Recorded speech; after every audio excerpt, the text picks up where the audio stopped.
The Magic Spoon. One Hanukkah Eve, a stranger appeared in Chelm, a handsome man wearing an elegant black coat and a tall silk hat. He carried a large suitcase. No one knew his name or why he had come, but he was clearly a man of wealth and taste. Whether a stranger is rich or poor makes no difference to the people of Chelm. The people of Chelm are very hospitable. Any newcomer appearing in town is always invited to someone's home for dinner. "Come to my house, we're having latkes tonight. My wife Esther makes the best latkes in Chelm," said Simon Goose. "No, come home with me," Fievel Bonehead insisted. "You've never tasted latkes until you try the ones my mother makes." Everyone began arguing about who would have the honor of cooking latkes for the stranger. Finally, the stranger said, "Friends, there's no need to quarrel. I'm going to cook my own latkes tonight. I invite all of you to be my guests." "How are you going to cook latkes without a stove, a bowl, or a pan?" Mordicai asked. "You don't even have any potatoes." "Everyone knows you can't cook latkes with nothing." "You're wrong," the stranger replied. "You certainly can cook latkes with nothing if you have a magic spoon." He opened his suitcase and took out a long wooden spoon. "It looks like an ordinary spoon," said Beryl Dunce. "There's nothing ordinary about it," the stranger exclaimed. "With this spoon, I can make latkes from nothing. You don't believe me? Bring me a mixing bowl and I'll show you."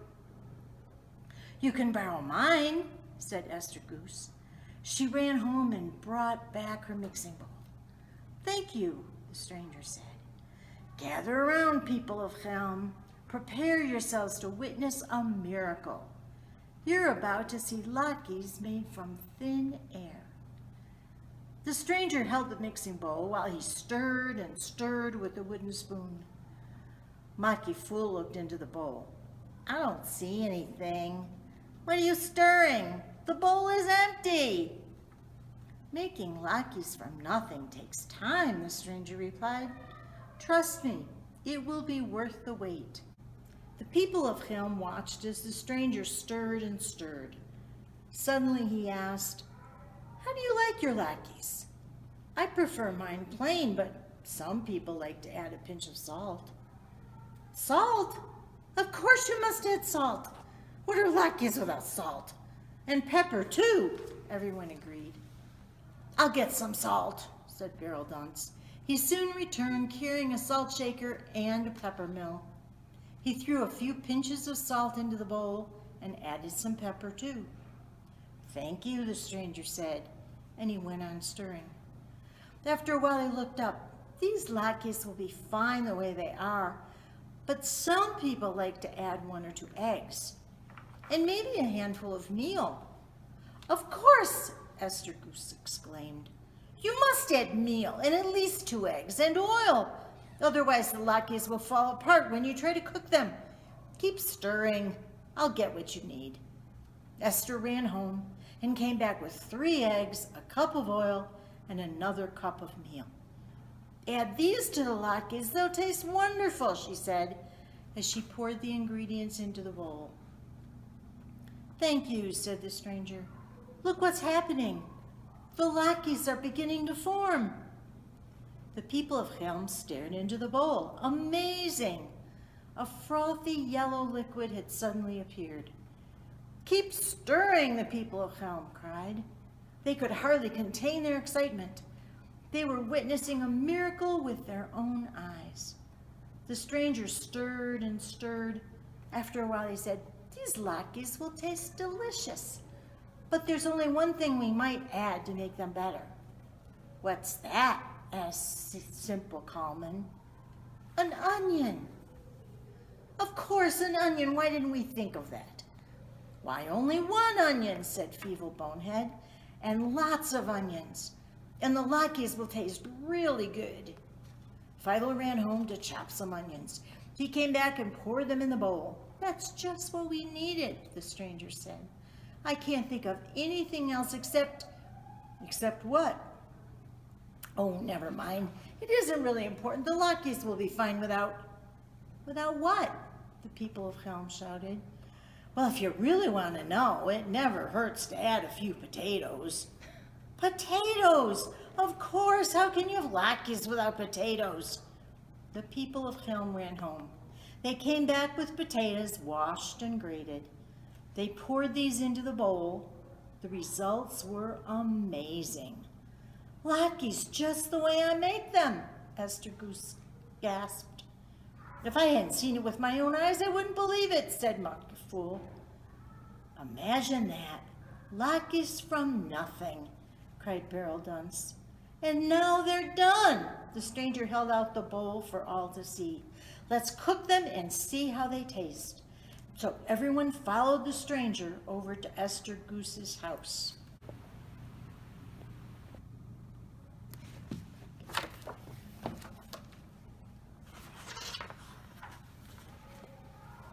Esther placed an iron pan on the stove. She poured in some oil. When it was hot, she added the latke mixture, a tablespoon at a time. The latkes began to cook. They filled the kitchen with their delicious smell. And to think this was all made from nothing, said Simple Coleman. He still couldn't believe it. Soon the latkes were done. Let's see how they taste, the stranger suggested. They tasted delicious. These are the best latkes I ever ate, said Mordicai Fool. I never cooked better ones myself, said Esther Goose. It is truly a miracle. Latkes from nothing, said the rabbi. The latkes disappeared in a flash. The people of Chelm demanded more, so the stranger mixed up a batch and another batch with his magic spoon. The people of Chelm provided the extra ingredients. When all had eaten their fill, the stranger washed his magic spoon, dried it with his handkerchief, and put it back in his suitcase. Thank you for a lovely evening and a happy, happy Hanukkah, he said. Now, if you'll excuse me, I must be on my way. Where are you going? Stay here with us.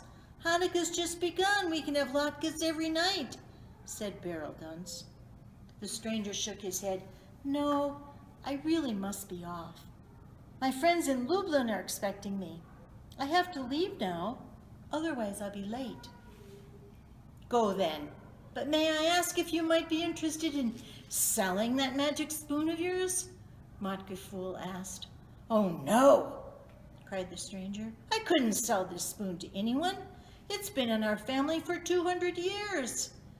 Then would you lend it to us for the rest of Hanukkah? We'll give it back when you return from Lublin. We'll pay you 500 zlotys, said Beryl Dunce. It's worth it just to taste those latkes again. The stranger hesitated. I'm not sure.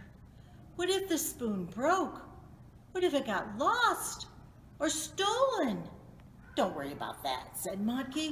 We'll pay you 500 zlotys and give you 1,000 more as a deposit. If, God forbid, anything were to happen to the spoon, the 1,000 zlotys would be yours to keep. How can you lose? I accept, the stranger replied. Everyone says the people of Chelm are honest folk. I'm sure I can trust you. Mordecai Fool opened up the iron box, counted out 1,500 zlotys. There you are, he said as he handed them to the stranger.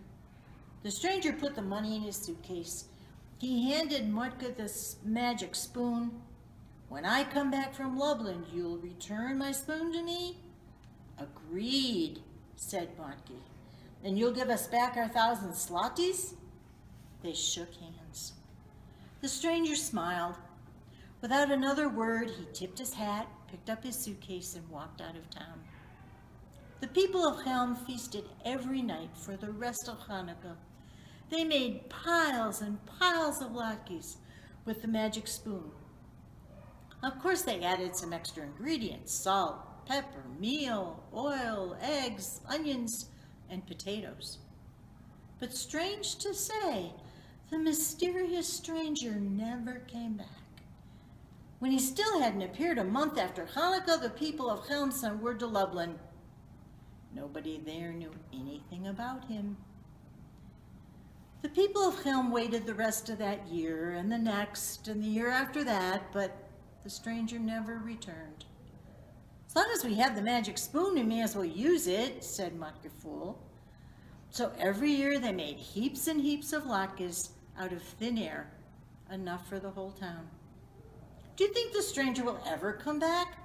Simon Goose asked as he spread applesauce and sour cream over his latkes. So what if he doesn't? Said stupid Schmelke, finishing his 5th helping. We still have the magic spoon. We can still make latkes for nothing. A secret like that is worth millions, and it only cost us 1,500 zlotys. Together they laughed. We got the best of that part.